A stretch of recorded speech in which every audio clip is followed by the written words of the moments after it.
नमस्कार दोस्तों, कहानी कथा के इस चैनल पर आपका भरपूर स्वागत है। आज की कहानी का शीर्षक है अटूट प्रेम की कहानी।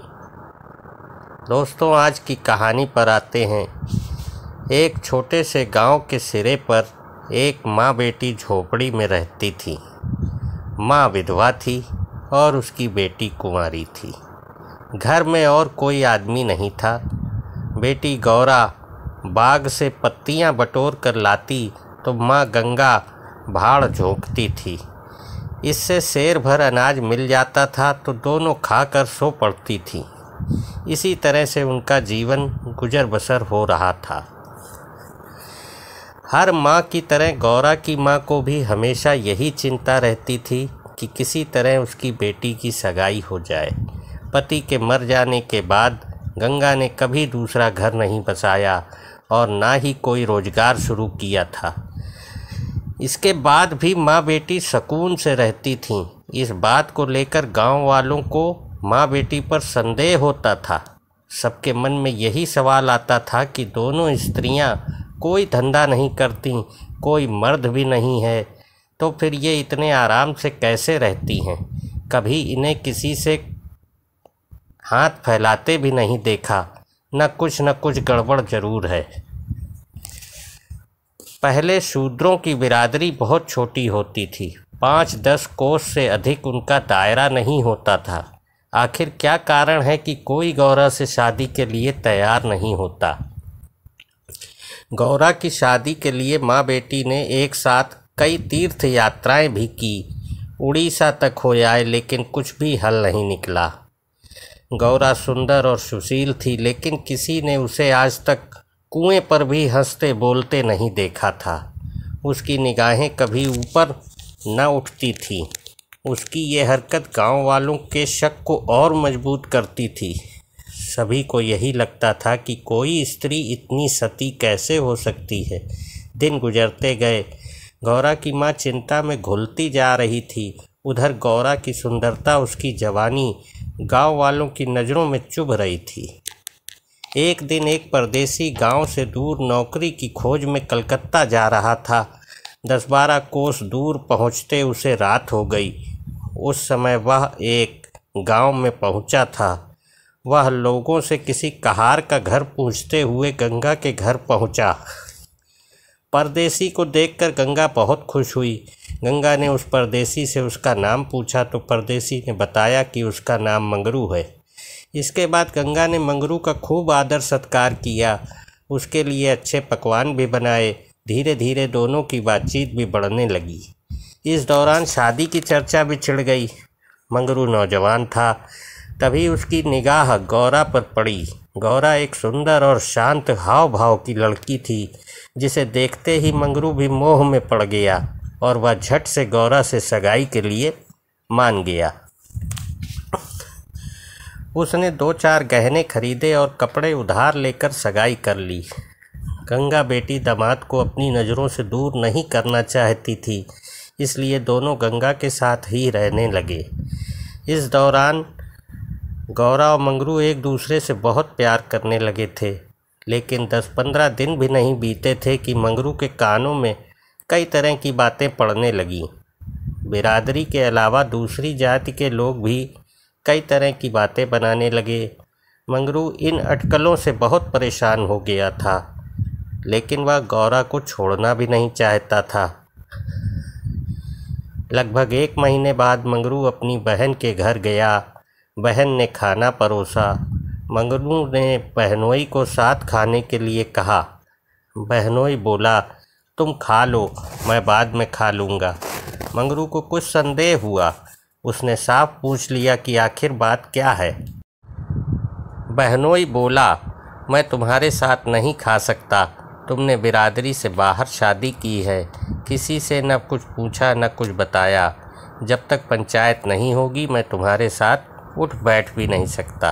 तुम्हारी हरकत की वजह से मैं समाज से रिश्ता नहीं ख़त्म कर सकता। मंगरू तेज़ी से उठा और ससुराल लौट आया। उसका मन बहुत ज़्यादा बेचैन था। उसने किसी से कुछ नहीं कहा और एक रात वो अंधेरे में गौरा को छोड़कर चला गया। इस तरह उसके जाने के बाद कई साल बीत गए, लेकिन मंगरू का कुछ भी पता न चला। उधर पति के गायब होने के बाद भी गौरा उदास न थी। वह हंसती खेलती, मांग में सिंदूर लगाती, रंग बिरंगे कपड़े पहनकर तैयार होती थी। अपने पीछे मंगरू एक भजन की किताब छोड़ गया था। अपने खाली समय में गौरा उस किताब से कोई न कोई भजन गा लेती थी। पहले गौरा गांव की औरतों से ज़्यादा मिलती जुलती नहीं थी। दरअसल तब उसके पास उन स्त्रियों से बात करने के लिए कोई विषय ही नहीं होता था।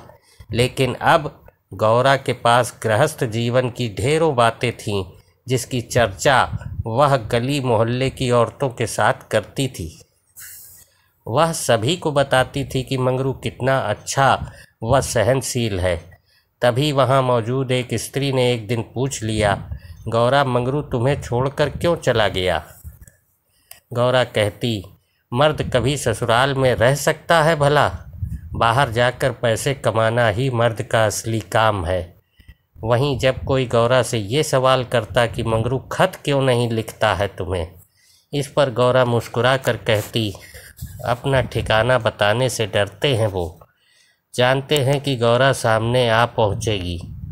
सच कहूँ तो मैं उनके बिना एक दिन भी नहीं रह सकती। एक सहेली बोली, तेरी बात हम नहीं मानते, ज़रूर मंगरू और तेरी लड़ाई हुई होगी, तभी तो वो इस तरह बिना बताए तुझे छोड़कर चला गया। गौरा बोली, बहना, अपने भगवान से भी भला कोई लड़ता है क्या? जिस दिन ऐसी नौबत आई, मैं कहीं भी जाकर डूब मरूंगी। कई दिनों बाद कलकत्ता से एक बूढ़ा आदमी आया और गंगा के घर पर रुका। वह अपने आप को मंगरू का पड़ोसी बता रहा था। उसने कुछ पैसे और 2 साड़ियाँ गौरा के हाथ में थमाईं और बोला कि मुझे मंगरू ने तुम्हें लेने के लिए भेजा है। ये सुनते ही गौरा की खुशी का ठिकाना न रहा। वह फटाफट जाने के लिए तैयार हो गई। गांव की औरतों से मिल आई और सबको अपने जाने की खबर दे आई।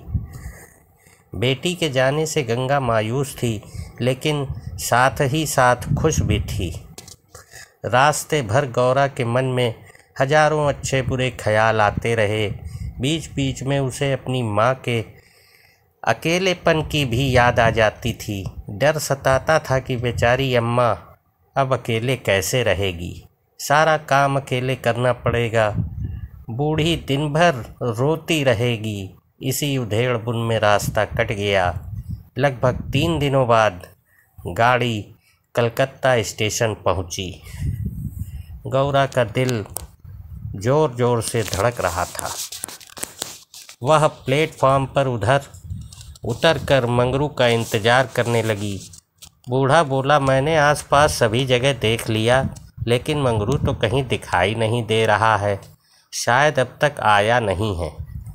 गौरा घबरा गई। तभी बूढ़ा बोला, चलो हम डेरा पर चलते हैं।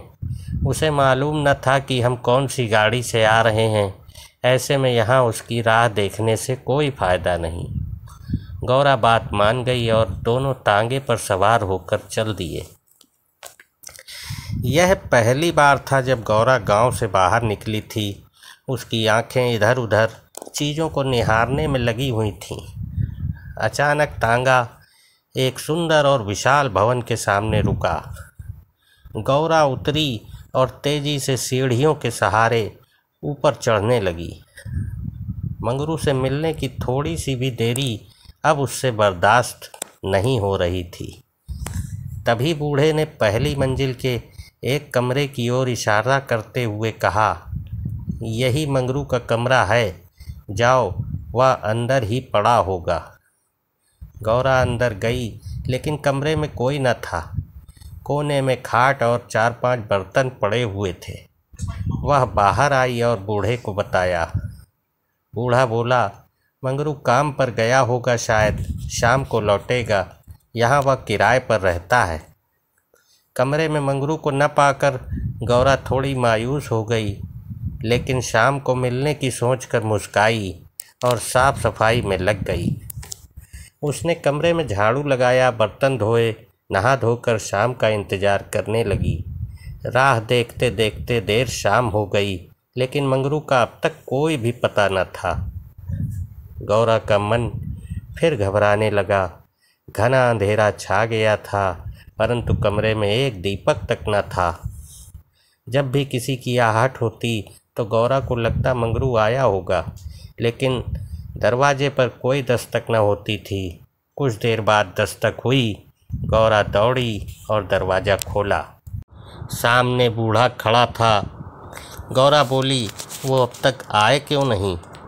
बूढ़ा बोला, अभी मैं मंगरू के दफ्तर से ही लौटा हूँ। साहब ने बताया कि मंगरू का ट्रांसफ़र हो गया है। मंगरू ने साहब से कई मिन्नतें की, लेकिन किसी ने उसकी एक न सुनी और दूसरी जगह भेज दिया। मैं दफ्तर से उसका नया पता ले आया हूँ। कल सुबह तुम्हें जहाज़ पर बैठा दूँगा, फिर तुम अपने मंगरू के पास चली जाना। गौरा घबरा कर बोली, जहाज़ में कितने दिन का सफ़र होगा?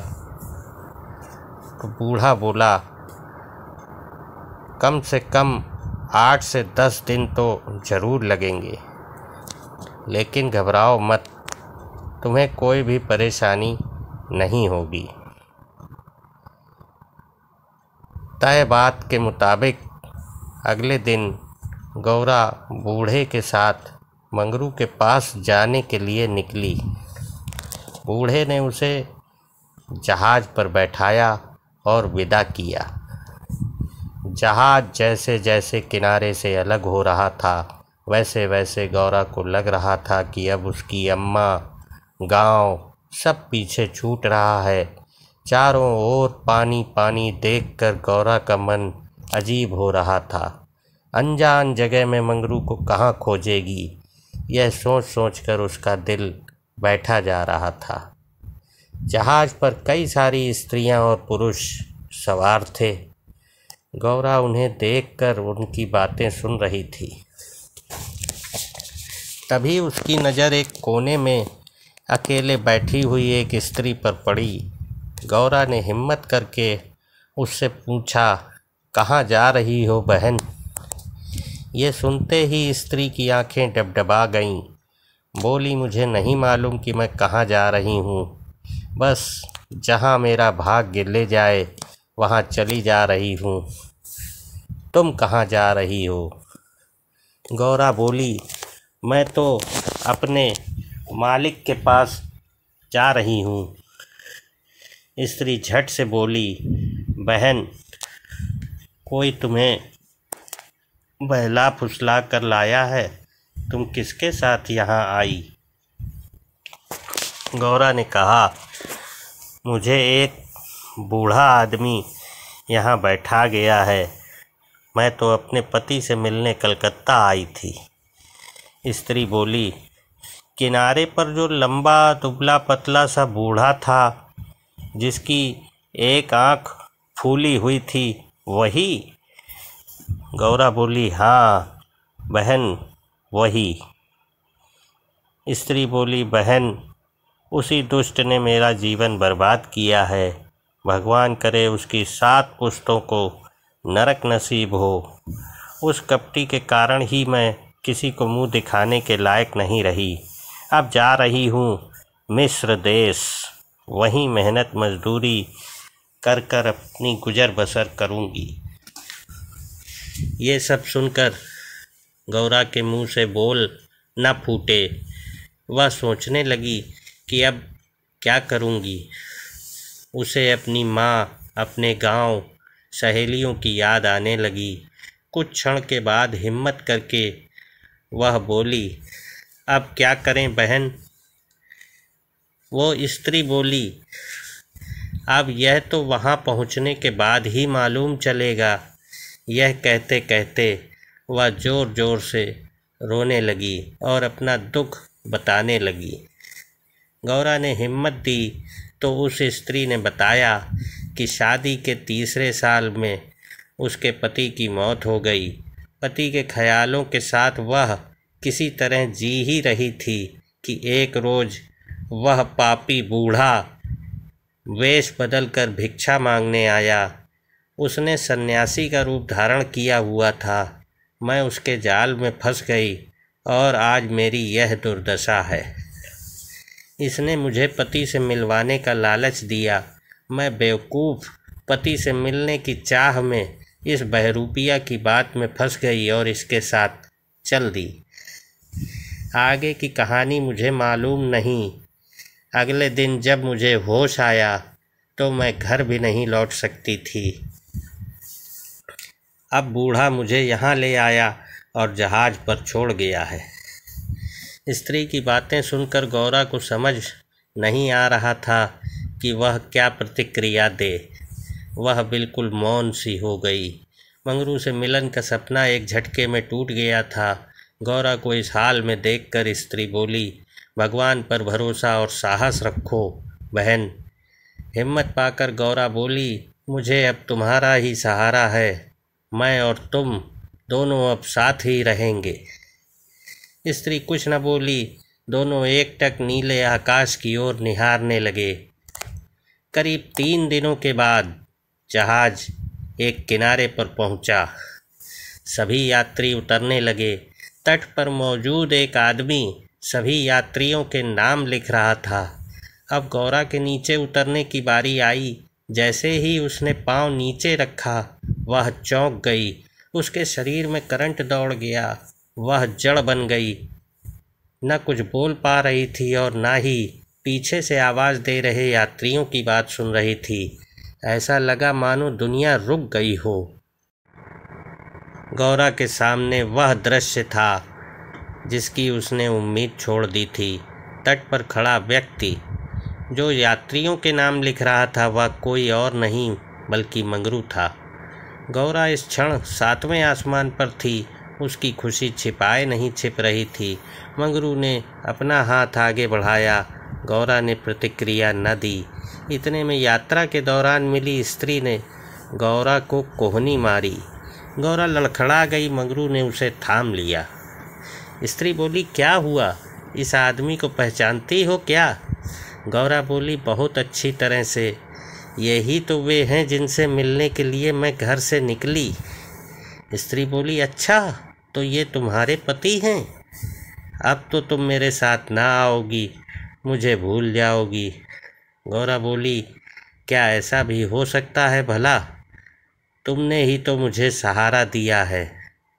मंगरू इन दोनों से दूर अपने काम पर लगा हुआ था। वह यात्रियों से जानकारियां जुटाने में व्यस्त था। गौरा कोने में खड़ी मंगरू को निहार रही थी। कुछ देर बाद उसका काम खत्म हुआ और वह गौरा के पास आया। मंगरू बोला, तुम कौन हो? क्या नाम है तुम्हारा और कहाँ से आई हो? गौरा बोली, मंद मंद मुस्काई और बोली, गौरा नाम है हमारा, मदनपुर बनारस से आए हैं। मंगरू ने उसका हाथ थाम लिया और आँखों में आंसू लिए हुए बोला, भला तुम यहाँ आई कैसे? गौरा ने उसके आंसू पोंछे और चौंक कर बोली, तुमने ही तो बुलावा भेजा था, सो मैं आ गई। मंगरू को समझ नहीं आया कि गौरा क्या कह रही है। उसने बोला, मैंने कब बुलावा भेजा? मैं तो पिछले 7 सालों से यहाँ कैद हूँ, चाह कर भी घर नहीं जा सका।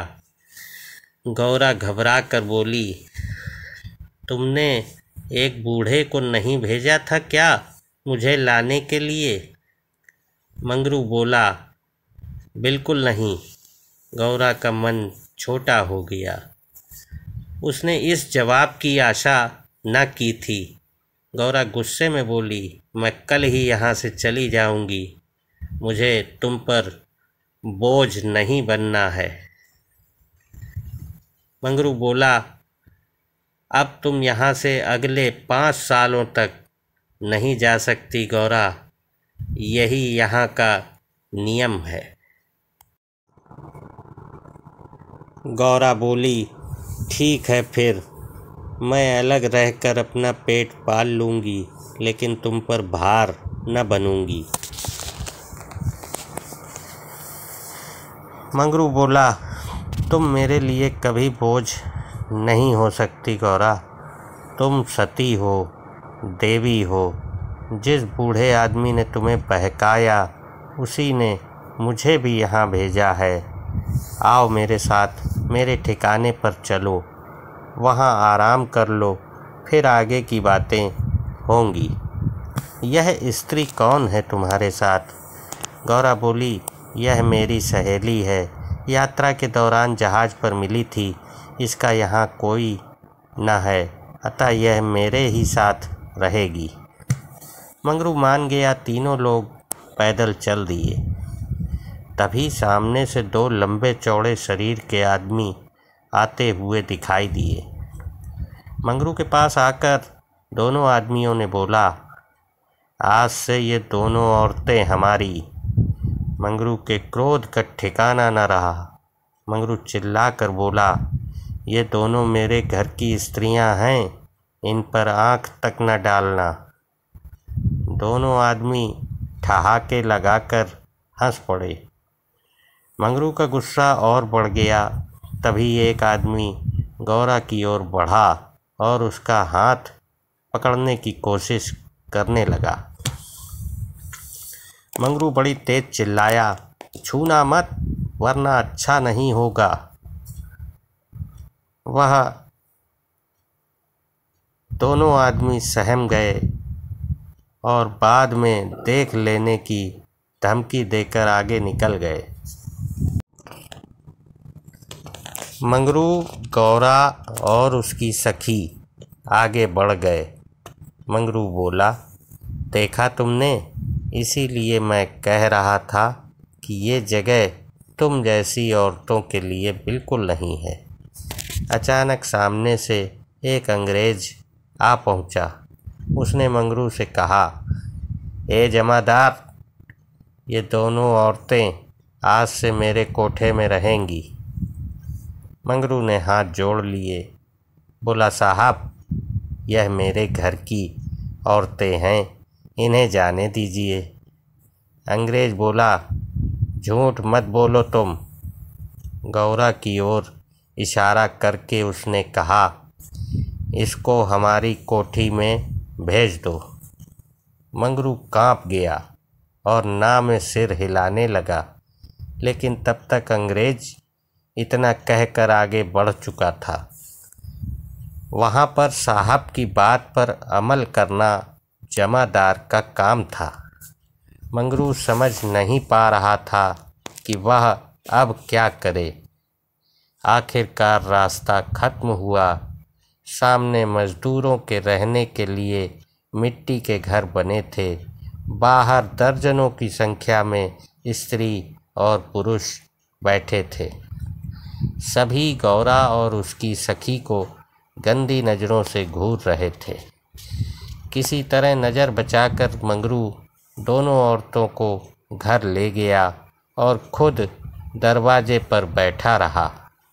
दोनों स्त्रियां कमरे के भीतर अपने अपने भाग्य को कोसती, तो मंगरू दरवाजे पर बैठा रखवाली करता रहा। किसी तरह रात बीती। अगले रोज दिन किसी तरह कट गया। रात के तकरीबन 10 बजे दरवाजे पर दस्तक हुई। मंगरू निकला तो देखा सामने सिपाही खड़ा है। सिपाही बोला, चलो, तुम्हें साहब ने बुलाया है। मंगरू बोला, भाई, तुम हमारे देश के आदमी हो, मुझ पर मुसीबत आन पड़ी है, मेरी मदद करो। जाओ, साहब को कह दो कि मंगरू घर पर नहीं है। सिपाही बोला, ना बाबा, वह बहुत गुस्से में हैं, मैं ऐसा कुछ नहीं कह सकता, तुम साथ चलो। मंगरू के पास कोई चारा न था। वह सिपाही के साथ निकल गया। मंगरू को सामने देखकर साहब जोर से चिल्लाया, वह औरत कहाँ है? कल तुम उसे मेरे कोठे पर क्यों नहीं लाए? मंगरू ने हाथ जोड़ लिए और वह बोला, वह मेरी पत्नी है साहब। साहब बोला, वह दूसरी कौन थी फिर? मंगरू बोला, मालिक वह मेरी बहन है।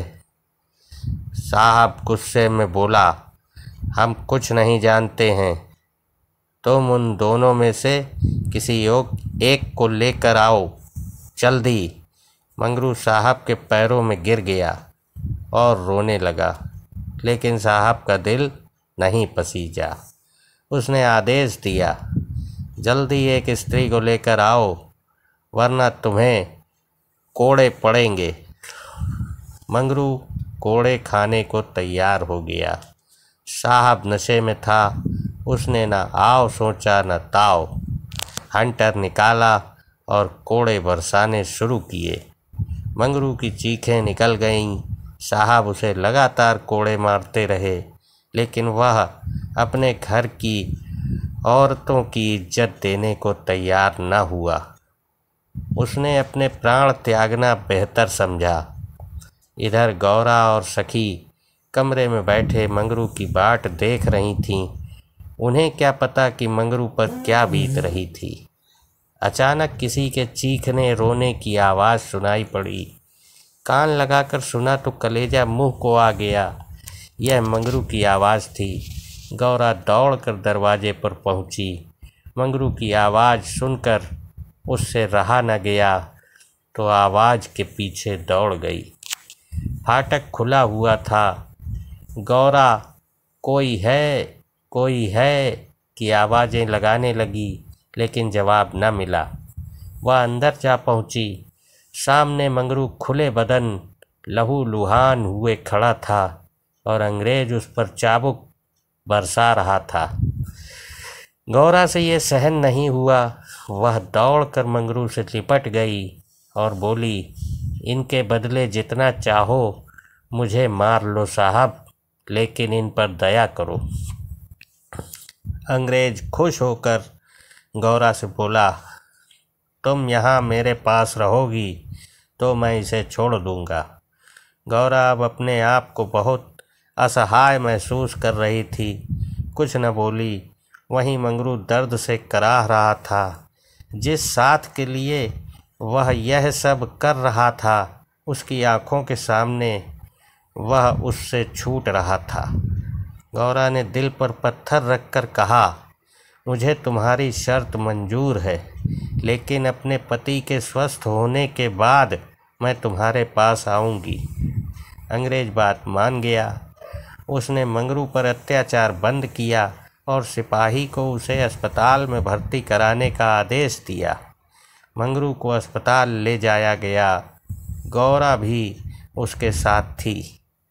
इलाज के दौरान गौरा एक क्षण के लिए भी मंगरू के सामने से नहीं हटी। 4 दिनों के इलाज के बाद मंगरू ने आंखें खोली। तय शर्त के मुताबिक अब गौरा को मंगरू का साथ छोड़कर अंग्रेज के पास जाना था, लेकिन यह उसे मंजूर नहीं था। ऐसे में उसने मरना बेहतर समझा। अस्पताल के ठीक बाहर नदी की धार बह रही थी। गौरा जाकर उसमें कूद पड़ी। आनन फानन में एक अस्पताल कर्मचारी दौड़ा, मंगरू के पास आया और गौरा के नदी में कूदने की सूचना दी। मंगरू की आंखों के सामने अंधेरा छा गया। उसे कुछ समझ नहीं आया। दौड़कर नदी के सामने पहुंचा और छलांग मार दी। जीते जी जो 2 प्रेमी पति पत्नी कभी साथ नहीं रह पाए, अब वे दोनों परलोक की अनंत यात्रा में साथ में जा रहे थे। दोस्तों, कहानी तो यहीं समाप्त होती है और इस कहानी से सीख हमको यह मिलती है कि व्यक्ति को अपना मन साफ और सच्चा रखना चाहिए। किसी कार्य को करने के पीछे यदि आपकी नीयत नेक होती है तो नियति आपके साथ कभी भी बुरा नहीं करेगी। यही इस कहानी का सार है। नमस्कार दोस्तों।